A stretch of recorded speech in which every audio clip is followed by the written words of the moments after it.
Thanks, Frankie. Chances are you haven't changed your password in a little while. I know I haven't, and you probably might want to look into doing that. Winston, what do you have here?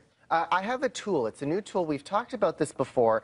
It's a website called have I been pwned.com, and pwned is an online term meaning owned online. Now, it's a tool that we've shown before where you can put in your email and see if your email has been involved in some sort of a data breach.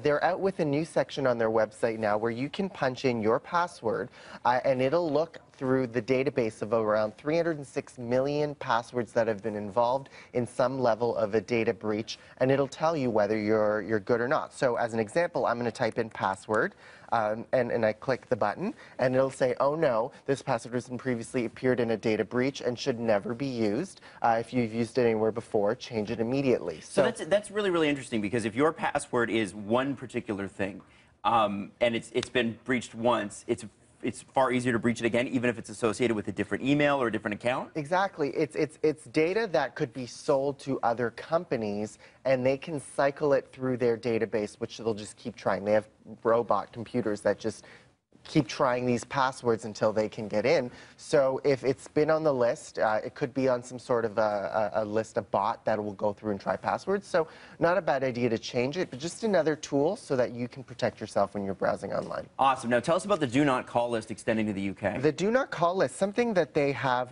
that they're partnering, the CRTC here in Canada, partnering with the UK to share information and resources so that, you know, there's sometimes crossover when it comes to telemarketers and spam calls. So having the ability to share some of that information is powerful. We talked about this before with Canada and Australia partnering up. So these Do Not Call registries partnering up together, I think will strengthen their bond and help share intelligence when it comes to protecting international telemarketing efforts. Scams and that sort of thing. Scams and what have you. Interesting.